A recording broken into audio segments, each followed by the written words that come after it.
If you enjoyed this video and want to support the channel, you can for $1 a month over on Patreon. Thank you. We're moving far away from Sonic the Hedgehog. Yeah, Sorry everyone who's going to listen to this, but this is the main thing I want to talk about because me and Mike talked about this a few years ago, but considering he's probably asleep by now, oh no, either way. We talked about a show called Bottom. Get your giggles out already because that's just equivalent of saying spotted dick. Yes. But particularly, we're talking about Rick and Aid's Bottom in that sense. Yeah, the Bottom Smells, Bottom Contest, Bottom Hole, Bottom Digger. Bottom Apocalypse, which... That's the way you have to say the episodes. I know. I mean, I was going to say, did you recognize that? Because when did you discover, like, oh, the episodes are all bottom out, ups? I thought it was just the 2 episodes. Like right. S up and S out. Yeah. It was like, no, they're called bottoms up and bottoms out. Yeah. It's like, and you have to be able to realize, like, hey, just put the word bottom at the front on every single episode, and it's a joke. Yeah. I mean, like I said, when you get to stuff like Carnival and Apocalypse, you know, it's kind of like, is that meant to be a pun on something? But whatever. Yeah, I think the most on the nose one is Bottom Smells, which yeah. But yeah, I mean, reason we're doing this is because as of recording this, it's past Bottom's 30th anniversary. It originally aired, the very first episode, Smells, aired on the 17th of September 1990. Was it 1 or 2? 91, actually. 91, yes. Yeah, the show ended in 93, but the actual legacy and the live shows went on up until 2003. Exactly, yeah. So it's hang around for a while. It's a lot. It's been a very good old Bottom for us. Yeah, I'm first introduced to Rick and Aid stuff in Young Ones, actually, which we should talk about since it was technically the real beginning, but the first foray into TV. Definitely, you can recount, like, how did you first discover it? I mean, I know you and Mike sort of discovered at the same time, but you go on and then we'll carry on from that. No, Mike knew about Young Ones before I did. Okay. He introduced me when I first became friends with him. And it was, if I can recall, I think it was Bambi. I think it was the first episode I saw. Right. And it was just, and the one I just would not stop laughing at is just the Matchbox going, dun, dun, dun, dun, dun. Don't look at me. I'm irrelevant. I lost it. I really lost it. Oh, God. For me, it's funny, actually, thinking back on when I discovered Bottom is, well, a lot of things I got into was really from my sister, but I think my first literal memory of it was, weirdly enough, it was actually on a videotape. My sister had taped Bottom Live 3, and I remember I would fast forward it to watch something else, and as I was doing it, I just saw these, you know, 2 blokes on the beach, and then suddenly halfway through, it's like, there's this massive red bomb there, and it's like, as I was watching it, it's like, they don't seem to be acknowledging it for quite some time, and it's weird because even in the show, it's like they don't notice it until, like, what, 20 minutes into the second act? Yeah. Yeah, so it's one of those weird things as a kid you sort of pick on. It's just like, you know, your first is like, there's a big bomb there. Why are the 2 adults not acknowledging it? So there's that. And the other one, bizarrely enough, I felt the same thing on Bottom Live 4 or Bottom Live 2001. Like in the second act, there's a big button that says "Do not press." Not press. And like I wasn't really as into it.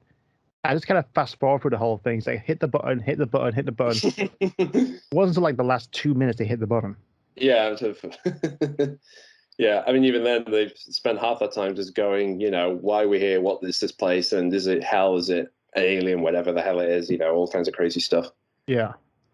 But yeah, I think the first episode I caught was actually on TV, was Hole. I remember just catching it randomly on BBC Two. It must have been late night. And again, it was just these 2 people stuck in this, you know, red carousel in the middle of what's seemingly just a dark and gloomy London, and of course going on about whatever, and of course inadvertently beating each other, and then talking about how they're going to either cheat death or something. Yeah, I think that's the one episode a lot of people watched first, and the one episode that I'd say is the best out of all 3 seasons. Yeah, because it is, because that essentially what we call is a bottle episode, where there's just one set, very limited characters, but it's just about the interaction between these characters and basically the environment they're in. And it's like, how much smaller can you get than one carousel on a Ferris wheel? Exactly, yeah. And how many jokes that can come out of it. Again, you'd be surprised because it's like a 20-minute episode. You wouldn't think, well, it'd get kind of boring, just two people stuck together. And a lot happens in those 20 minutes. Exactly, yeah. And it has the best gag in the entire show. Like, don't you dare call me overweight young man. And the thing falls over when he sits down. It gets me every time. Yeah, that's how you. It's that's like how you get perfectly timed, unexpected, and it links to what he said. Exactly, yeah. But yeah, we should bring up the young ones because this is something we're talking about. I mean, whenever I speak to people about Bottom, it's always there's always going to be the question of, were they more for that or the young ones? And I would say for the young ones, I would argue is the young ones will always be the more important show because it's the one that started their career. It's the one that, defied the generation, all that stuff. But I would argue Bottom is the better sitcom. Yeah. And the reason I say that is that's not to diss the young ones, whatever. I mean, the young ones is great. It's still funny, whatever. But there is a lot of it in places where you kind of feel like, as you were mentioning, that the stuff with the little bit with the Matchbox, they would always cut away and do inanimate objects talking or other comedians at the time doing their bits. And some would be good, but some would go on for a bit longer and just wouldn't be funny. Like I remember like the nosing around thing. And the whole joke is meant to be it's crap youth TV stuff.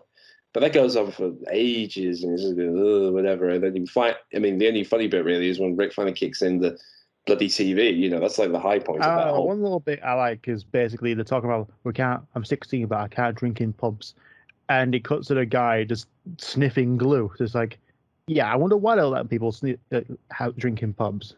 Right. That part got a little giggle out of myself. All right, fair enough. But like you said, there's a lot in the young ones where it goes. You would argue that the young ones are more like a variety show of the alternative comedians at the time. It was like anybody who was up and coming just got their bit in there within the monks of whatever's going on in the episode.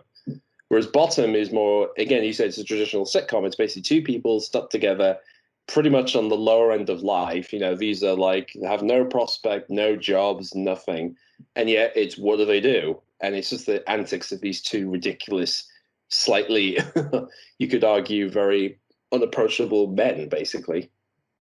Oh, especially Richie. Especially Richard. Oh, Sir man. Richard Esquire, BSc. Exactly. Well, it won't be like Rimo, it's BSc. It's just like bronze swimming certificate, and stuff like that. I mean, another thing that I always find funny is that whenever I talk, I've met a couple of people who love Bottom. In fact, I met a lot of.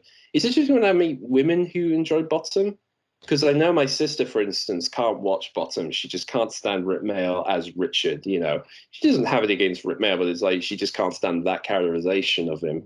Yeah, I understand that part. Like, there's certain actors you just can't stand because of certain roles they do. Like, my in-law aunt, doesn't like Eric Roberts because of a certain film he did. Okay. We found that out when watching The Dark Knight because he plays one of the mob bosses. He was on the mob boss, yeah. I mean, funny enough, he was the master in the one-off McGann TV movie thing as well. So I don't know, it couldn't be that if she wasn't like no. But no, in general, it's interesting because again, there's interesting with Bottom is that you could argue that by all accounts, the characters Richie and Eddie are by far like the last people you ever want to meet in the world. They are the sort of people you want to stay the hell away from. But because the show is about watching these lives of these two oddballs, it's like, again, that's where I think that's where the comedy comes in, because you can laugh at the absurdity these two go to, whether it's, trying to make cash off fake money or stealing gas out from next door and not wanting the local gas man to discover it in all kinds of ridiculous ways and all that stuff. I just get confused of where the hell they get money from. Most of the time, they don't have any money. No, I mean, well, we discovered in one episode that like Eddie supposed to be on the dole. He's only giving like £11.80 to last him for the next 3 months or whatever. 2 months. 2 months, yeah. And of course, he ends up having just 30p because he spent £1.50 on a copy of Parade magazine, and then we later find out he spent it on a slapper grill to not have the one that Richie preferred. Yeah, I would do the same thing. Yeah, exactly.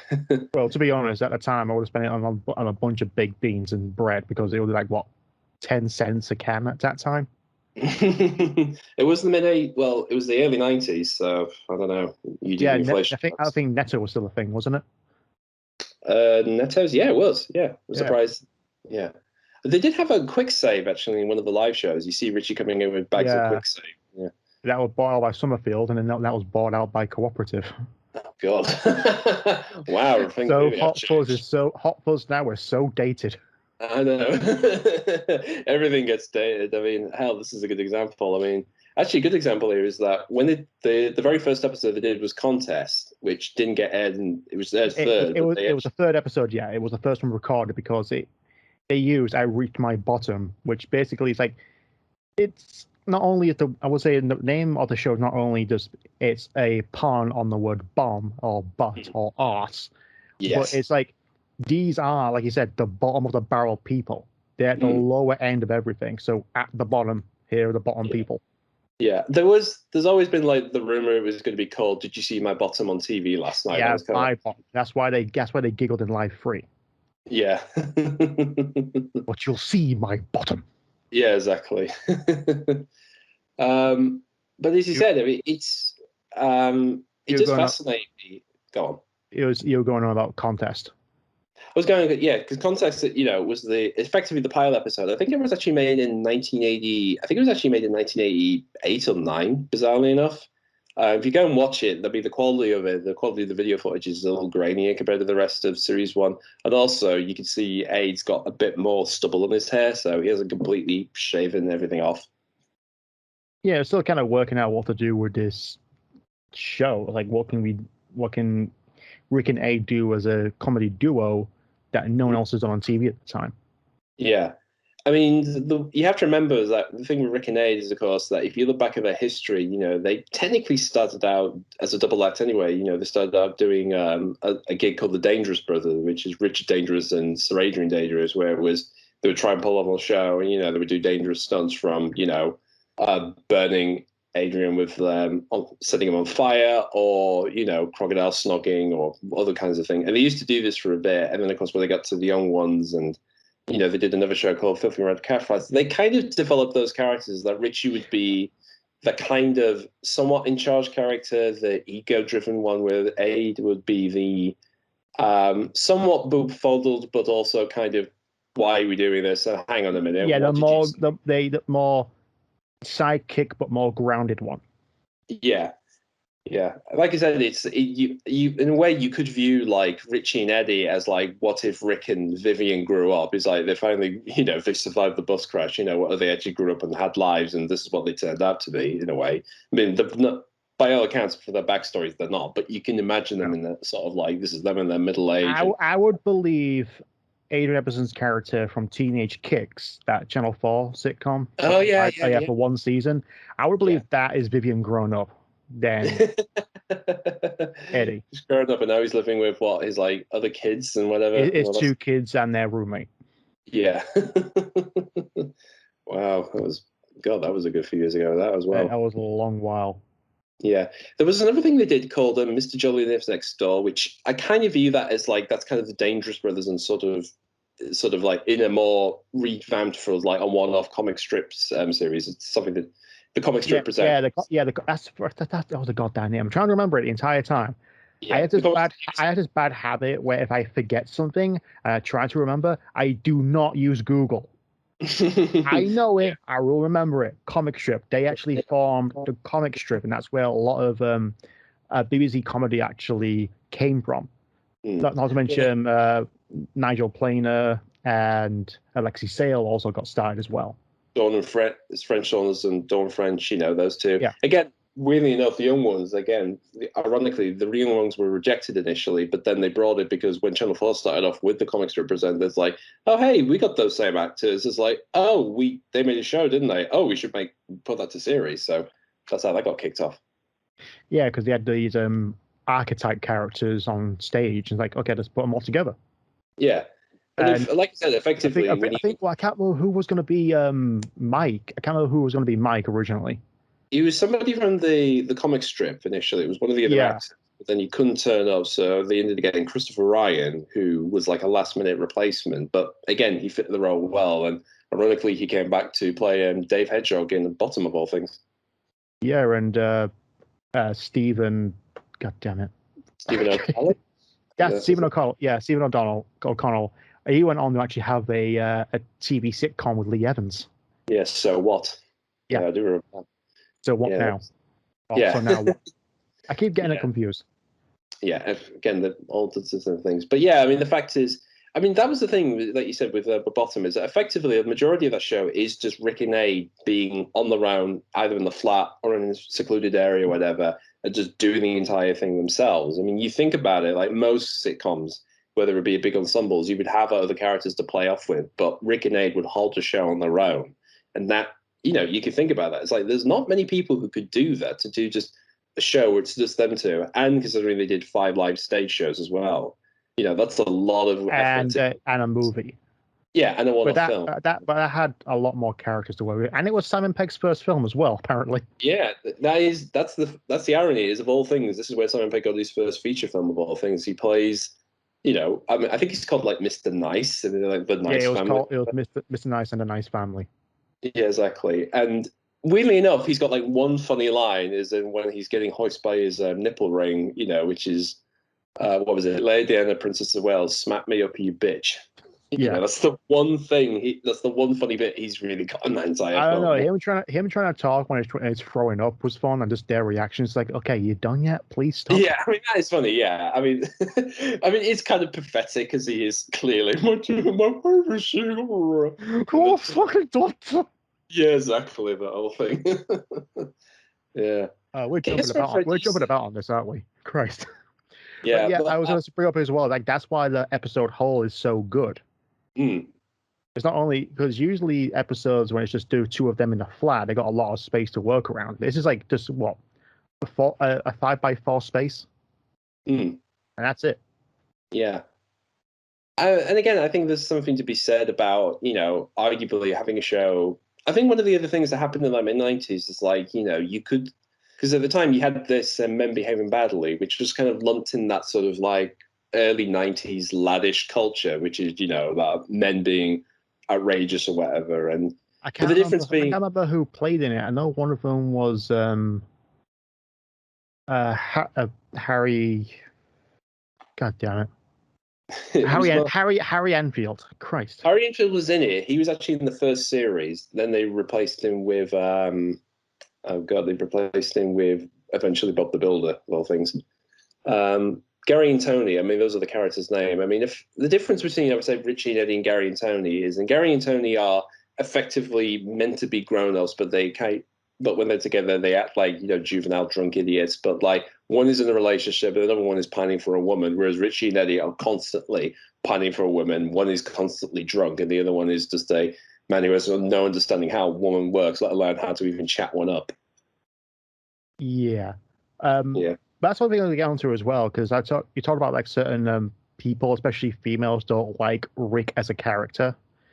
And that's another thing I keep bringing up as well. Is like a bunch of them. I've seen responses from Americans saying when they watch a show they don't like Richie because it makes them feel uncomfortable. Yeah. Two things. It's like that's pretty much what he is. He, like you said, he has no boundaries. He thinks he's the smartest person, most popular person. He is God in his own world. He has the self-deluded attitude to himself. Yeah, he's always horny despite having an undersized penis. Yeah, which gets smaller and smaller throughout the entire show. Yeah, it's always talked about how microscopic it is. That's a constant running thing with him. A quarter of an inch. Yeah, apparently. Wanking finger. Wanking fingernail. Nail, yeah. Christ, when you really think about it, Richie is a disgusting character. But that's kind of why he's also a likable character, because it's like you're not meant to relate to the guy at all. You're meant to be disgusted by him, to go, okay, if I hit him on the freaking street, I'm gonna either punch him in the face or give him the widest berth possible. I might as well be in the ocean. Exactly. I mean, let's be fair. That's happened to him in the show. Like, he's been punched by a guy for shouting at an old lady in the shop. So that's happened to him once. But yeah, I mean, it's like the attitude of, like, in most shows you're supposed to have characters you can relate to, and there is, I would say there are relatable things. I see that more as an American thing. Like, you need a surrogate character, really. That's why Chris was in Sonic X. I was going to bring this up actually, because actually two shows I could give you an example is, one is an American show called It's Always Sunny in Philadelphia, which a friend of mine told me about this, and he kind of said, well, it's not the American Bottom, but in a similar way, it's about, a group of friends working in a Irish pub in the middle of Philadelphia, and they are, they are very much on the low end, and they all have different characteristics. One is narcissistic and believe he is God. There's another one who's a bodybuilder who never really does anything. There's a janitor who is disgusting, but neither doesn't really get what the world is. There's one character's sister who thinks she's the greatest actress ever, but she's just as reviled as everybody else. And they have Danny DeVito's character, who gradually, as that show goes on, becomes even more monstrous and hideous from either human trafficking or whatever schemes he's trying to do. And again, the funny thing, I think one of the clips I've seen with, I think his name's Frank. It's Frank. It's like, oh, I just dropped my condom for my Magnum dong. It's like, yeah, that's the condom. No one would do that. I don't think anyone who even owns that would even do that. Yeah, but the funny thing in that show is that you have all these characters, and again, they're always getting into scrapes. They're always doing like something hideous or, morally objective, whatever. And weirdly enough, in the group, there'll be like one of them who tried to breathe the voice of reason. They will try and bring in, hang on, if you've realized what you're saying, what your scheme entails. And they try to either argue them out of it, or they will try and argue themselves to do it themselves. So there is this kind of thing of, you'll have the voice of reason, but then they'll immediately turn once they're thinking, I can totally play in this. And that happens to Richie and Eddie. Like, they will often, bounce off each other to bring up each other's errors, but then equally they'll sort of get into their own stupidity afterwards. I would say as well, I'll bring up another show that you haven't watched. Well, you might have watched the UK version, but The Office. Yeah. Yeah. No, not Dwight, even though he is a pain in the ass most times. It's the character Michael Scott. Right. Besides the first season, where pretty much try and copy the actual methods of the UK version. And this is Steve Carell. He's a very lovable actor. He really is. He is so self-centered. He really is. Yeah. He attends someone's wedding and he tries to make it about himself. He hears a secret from one of his co-workers and thinks he's his bestest friend ever. And even down to copying his looks and mannerisms. Right. Like, it always gets him into trouble. There's always like a happy note towards it. It's like he's a very lonely character. He really is. Yeah. And even when he tries to start relationships with apparently his boss, she went on about how he's just not this likable character. He's so self-centered, he's so egotistical. He thinks all his ideas are great ones when they're really not. Even his employees don't think he's that good of a boss. But somehow this paper company branch, is the most successful one ever. Yeah. And he hears all this negative thing about his character to a point, and then the only thing he hears about that is saying, so it's not about my looks. It's like, Christ. Yeah, I was going to say all that time, actually, there's a character. Here's the thing, though. Here's the weirdest thing about it. At the end of season 6, Carell leaves. There was 2 big episodes saying about his departure and all that. He comes back for the finale, though. That's a good thing. Yeah. For the whole show in season 9. Yeah. But it's a weird absence. It's like, I hated this character for a long time. I hated his selfishness. I hated his bone idle attempts to be the center of everyone's world. But you can't stop watching it. but you can't stop watching him. It's it's like the car crash analogy. But when he's gone, it's just like I don't know how to feel. It's like these other characters just don't feel right without Steve Carell's Michael Scott being there. Yeah. It's funny you mentioned that because I was thinking in Philadelphia there's a character called Dennis, and he's very much like what you said, very egotistical. I think there is an episode where he's at a wedding or like in a court case, and he makes it about himself. Effectively, he is very much that character. But also, as like you said, like I said, the fact is that's the ensemble character. Is like arguably Steve's character is like the main focus of the series, and then when they got rid of him, it's like the show doesn't quite work as well. In the case of Bottom, is like that show has to be about Rick and Aid's characters. I mean, you can have spoken on the Dave Hedger comment, you can have one or two characters pop in, but effectively the central focus is on these two characters because that is what the show is all about. Yeah, I'm trying to remember an episode where it was about someone else. I don't think there really is. No, I mean, there's like small diversions. Like I would say Guesses Paradiso is almost that. I mean, you have the subplot with the actress who wants to run away and be not found by anywhere. So there's that. Yeah, there's Nigel Planer's the Commodore couple, which him, I can't remember the female wife's name, and Sam and Peg all appear later in Shaun the Dead. Yeah. It's weird. Yeah. There's a honeymoon couple. There's the nice family. There's Edward and Mrs. Simpson, basically Bill Nye at the beginning of the film. I can't remember. Mrs. Foxfur. That's the one, Mrs. Foxfur. My mind was blank on that. Yeah, I mean, her whole gimmick is she's just there seemingly for so they can just get more money out of her, and she seemingly doesn't really understand or care. Yeah, the whole movie could have been a whole series on itself. Each family member could have been an episode. Yeah, I mean that's the thing with Guesses Paradiso, because in that case it's the idea of like, what if Richie and Eddie run a hotel? That's the whole setup for the entire movie. And in a way, I remember Aid Edmonson saying this is like the way Richie and Eddie work is they have to be in their own little reality. Like they can't be in the real world; they won't really work. And you could argue that when the other people come to the hotel, they are like from the real world, and they're coming into this madhouse of, the worst run hotel of all in the UK. That's actually planted right next to a nuclear power station. Exactly, yeah, of all things. Big, massive, and if you see it, if you watch it particularly if you watch it on DVD, you'll obviously see they put in clearly a dick joke in that for that whole gag. Yeah, I completely missed it until I watched it on DVD. Yeah. But I would say one of the jokes gets ruined, really, is the Phoebe joke. Yeah. It works better full screen than widescreen. Yeah, for anybody who doesn't know, we saw this initially on video, and of course, a lot of that movie was cropped, and they would have to do like small things. And there's a whole section where they sort of talk to each other through the wall, literally, and then they just do these cut back and forth for Richie and Eddie. Whereas in the DVD version, it's one whole big scene together. Yeah, which you get to see extra things about it, but at the same time, it's better when you just see who's talking, and then the last part where they get to flick the pencil in the eye. Yeah. It's better when you hear it than actually see it. Yeah. Although that said, Bottom did do a lot of on-screen violence, which we really should talk about, actually. I'm surprised we got this far. We haven't even talked about the violence. Yeah, especially during the live shows.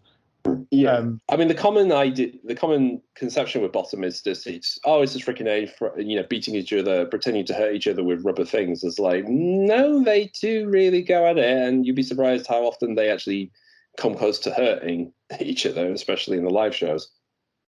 Yeah, especially the kick between the knackers. Exactly. There are many times where, fists do connect with the knackers. And one point getting kicked there 32 times. Exactly. I mean, that was the thing. They were just, as I said, from their entire career, they were just learning how to sort of do on-screen violence. And again, they were totally just, always in the go to make it look as good as they could. Yeah, especially when you actually have the sound guys on. We get it get it just right, and it is amazing when they mess up. Yeah, I mean, funny enough, in the gas episode, supposedly the beating of the gas man was to be like a couple of hits, but apparently they got into a contest with the sound men to see how long they could keep doing it, to see if they would catch them out at any point. Yeah, So it's one of the reasons why you see just Rick just keeps pummeling the gas man over and over again. So there you go. Okay, that explains it. I'll think of the outtake where it's like nothing, and all of a sudden, there go my trousers. Yeah. Yeah. And again, I think some people often sort of, that's an attitude people often downplay as bottom. It's like, it's really low comedy violence. It was like, really, to do the stuff they did, it takes a lot of time and preparation. That's like focusing the entire point of Walking Dead. It's just a show about people killing zombies. Yeah. Like, no. No, I mean, that show, it's like, the zombies are there. There's like entire episodes where they're just in the background. They don't do anything. It's all about this other drama about the people. Yeah, about the world and the characters. Yeah. I mean, in the best way I describe it, it's like someone describing Fawlty Towers. Like, the episode of Fawlty Towers begins, it's immediately Basil screaming bloody murder over some random thing. It's like, it never starts like that. It always starts off with, normal day, and then there's an issue, and it gradually builds and builds and builds into a bigger farce. In the same way, I would say Bottom's like that. No episode ever begins with Rich and Eddie beating the shit out of each other. It always starts off with them, they're in the living room, they're at the pub, they're in the park for whatever reason, and the violence comes out of the gradual build-up of where they've been and what's happening to them. Yeah, and most of the episodes just ends with a violent hit to the face. Yeah, well, it either ends with one of them getting both beaten up, or killed. There's a few times where they both get killed at the end of an episode. Yeah. There was only, out of every single Bottom, it's only twice they have actually had a good ending. Yeah, I'm trying to think of because there's the Christmas episode and then Guest House Paradiso. Yeah, I was going to say the Christmas episode, the Guest House Paradiso, the only time they've actually had a happy ending. The rest of it's either one of them gets it, both get it, or killed. Yeah. In particular, the live show, for the first three, it's basically they get killed in some way, 3 times. Electrocuted, blown up. The four and five, they just start singing. Yeah, and the last two, they just start singing about pants. Yeah, it's like I can't remember who it was, but he did a video on it, and it's like he said that the first 3 live shows and the 3 series are the best of Bottom. I think it was Welsh. I think it is. He said the movie and the latter 2 live shows, 4 and 5, are the lower end, and I'm inclined to agree with that.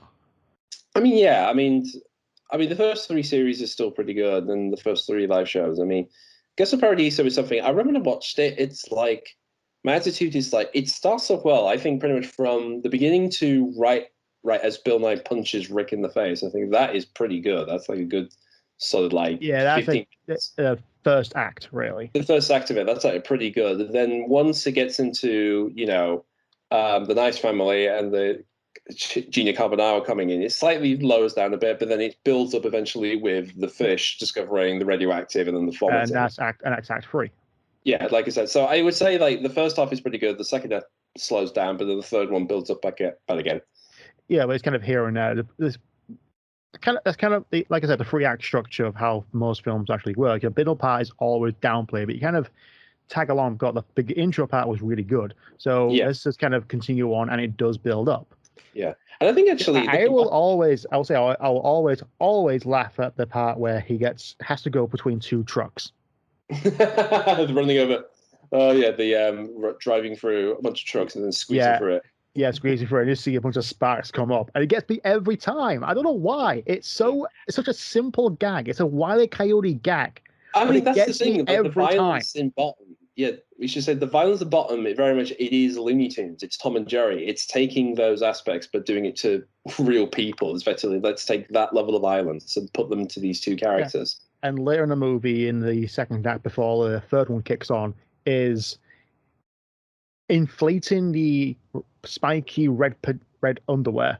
Yeah, Richie sneaks into the Nice Family thing and wears on the sexy Vocateur rubber underpanties and bras because he wants to have a bit of a perv on. And he says he's heterosexual. Yeah. that was I apologize. It's just in the tense, he's often complained is like he's neither not gay or he is, but it's always been up and down. I said that in jest, okay? No one actually freak out. I'm very pro LGBT, okay? It's just the fact that this character is after women all the goddamn time. Yeah, he's after. He is so camp. Yeah, I would say, like, as the series, I would argue, like, particularly in the live shows, you do see him gradually become more and more unhinged and more camp as well. As like he definitely has more fantasies about being with men. I would say more flamboyant. Actually, it's less camp and more flamboyant. Like, look at Michael McIntyre. He is quite camp, whereas and everything that Mayall does as Richie, it's like actually when he runs, it's just like that arm back and forth. It's like it's bent at the elbow. It's like slightly fluttering. What the hell is that? When he runs, he sort of skips and he flutters his hands up in the air a bit. Flutters his hand. That's the word. I was trying to remember that. Yeah. Yeah, it's very flamboyant, especially later on. Actually, Act 3 when he basically goes, "Just take me roughly from behind." Yeah, like I said, he does become more and more, clearly unhinged as time goes on. But as you said it gets Paradiso, he gets. The genius plan of getting them off after being stuck in an oven is to then inflate them with a. Oh God! I like how you said that so casually. Yeah, trying to get them off and been stuck in an oven. It's like, how the fuck happened there? Yeah, I mean, I say that he does a lot of, like I said, Guest Producer does have a lot of things going on. Like I said, that in the second act, there's still a lot of crazy shit happening. Yeah, just the overall plot slows down. Yeah. It's just a punch the pants with this kebab skewer tied under a broom handle. Now, the sudden release of pressure will cause the pants to gradually disintegrate. Ping! Pshoo, right through the windows. Right through the window, unconscious, and then later on wakes up just before his head gets rolled over by a truck tire, and he survives it. Yeah. Yeah. And like you said, they pretty much, the violence of these two is pretty much cartoon levels. That they are, when they do it to each other, they are pretty much indestructible in a strange way. Like in Break, Richie saws off Eddie's legs. Oh, yeah. Twice. Yeah. Twice, yeah. Well, he sews them back on the wrong way around. Then he has to saw them off again to put them on the right way again. Yeah, they fall through the window several times. He's had a dart in the eye.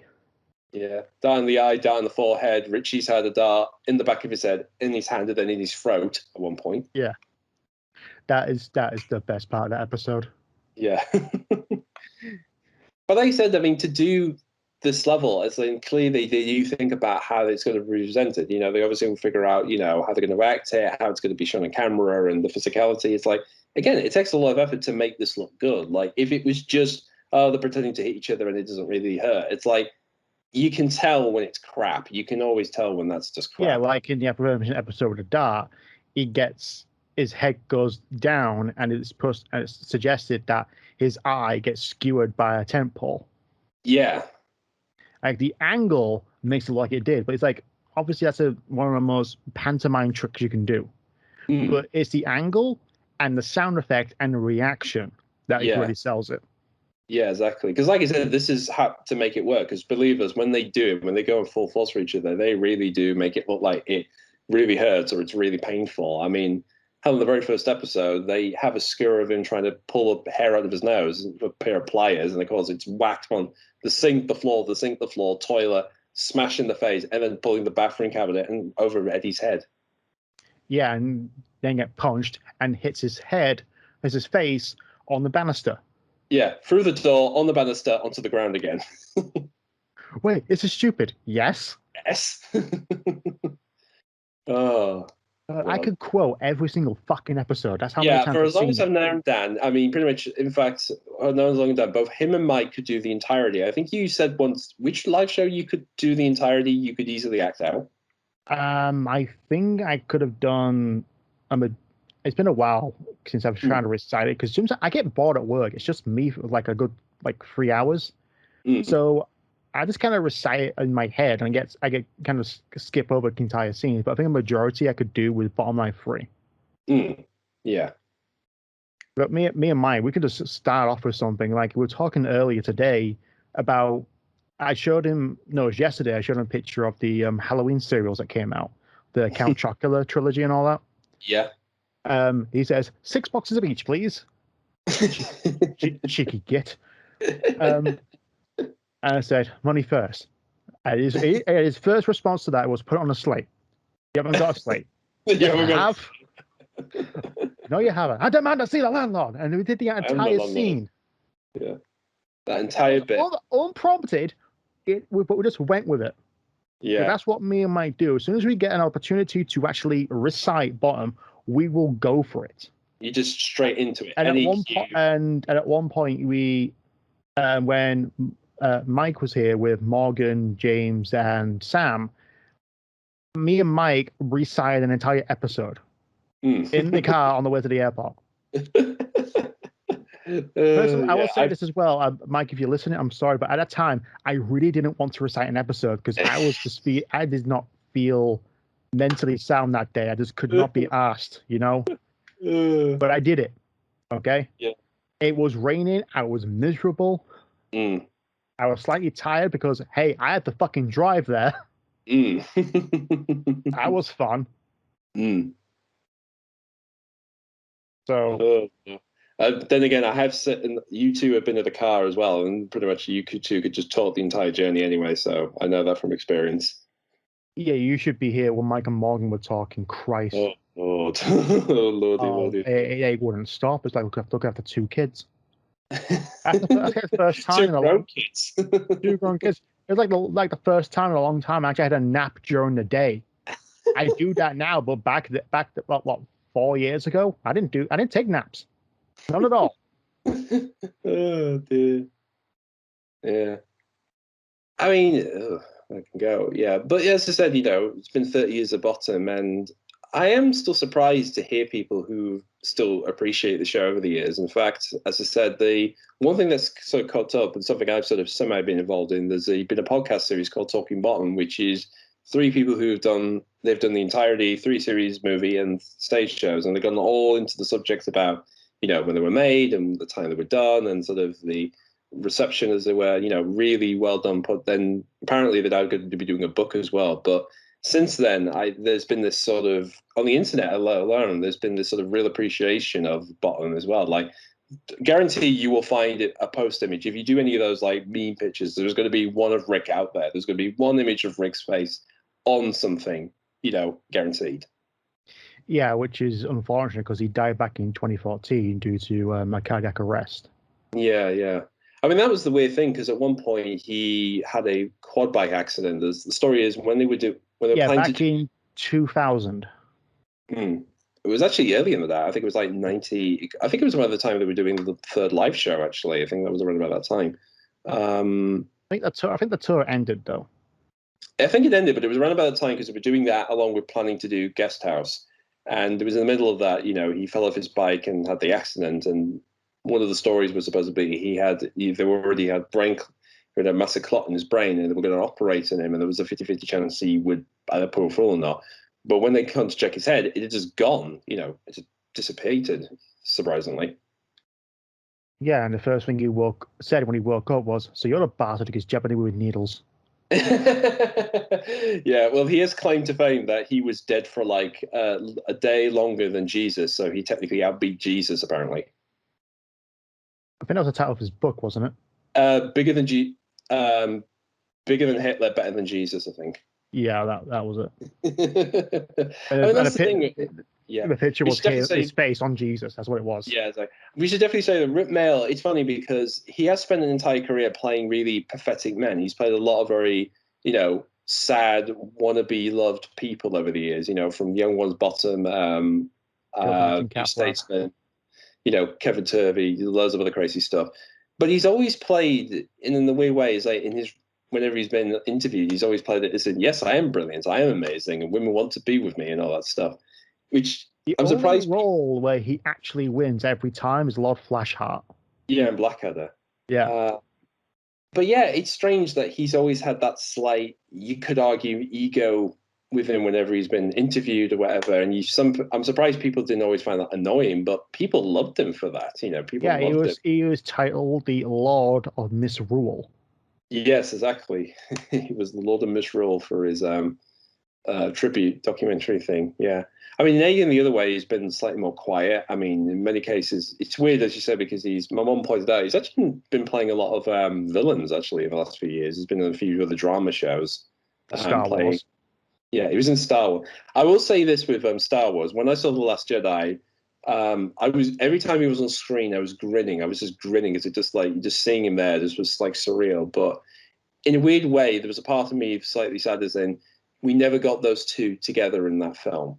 In a weird way. In fact, the one thing I wished, maybe in an alternate reality, there's a character, because in the film they have to go and find a co-hack or whatever, and they find Benicio del Toro's character in a prison cell. And there's a part of me thinking that would have been Rick's character. He could have been that character in that film. Yeah. And it would have been so funny to see those two people in the film playing such different types in that. It's one of those wish fulfillments, dream type deals. But alas, we're in this universe. I know, yeah. But like I said, the thing I really liked, as I said through the Talking Bottom podcast, is like it has brought a lot of people's interest in the series and has really brought up a lot of people's appreciation over the years. In fact, there's a couple of written articles, and there's been, funny enough, I've actually seen a couple of photos of like, adults showing it to their kids. There's even like, I saw one where it's like, I think it was like the daughter or whatever, dressed up as the devil and banana, Richie and Eddie in the costumes. It's like, oh my God, this is happening now. This is happening to an whole new generation. Yeah. It's not something you have to show your kids. I've shown my kids, but they're too young to remember right now. Mm.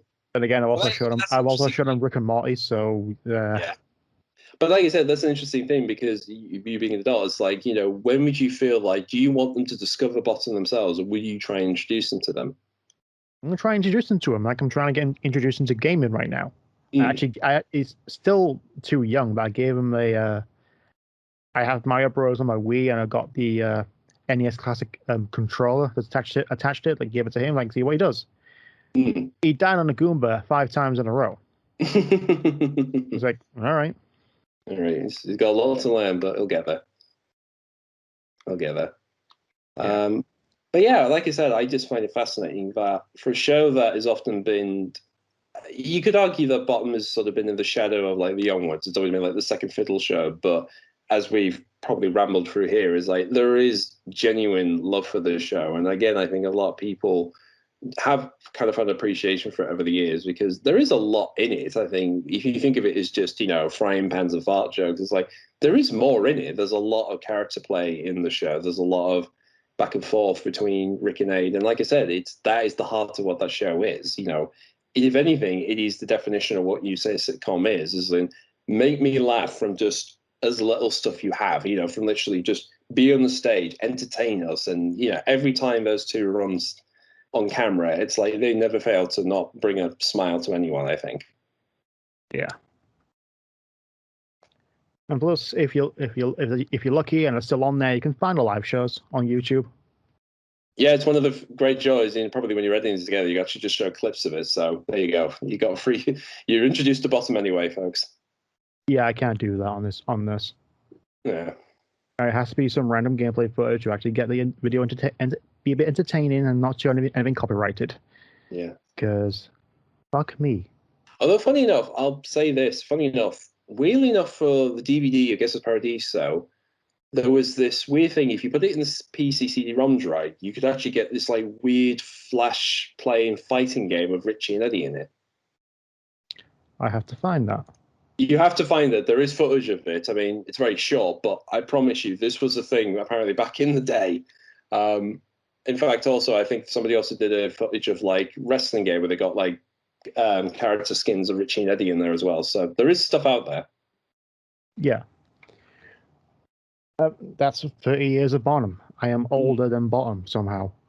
Yes, we are. It's weirdly enough, yeah, we are older. We are together, both older than Bottom itself. And Sonic the Hedgehog. Exactly, yeah. We're both older than a blue hedgehog and 2 sad men in the middle of Hammersmith. Well, that's a great comparison, isn't it? I know, exactly. But the real question is, which one of us will go for the groin first? No comment.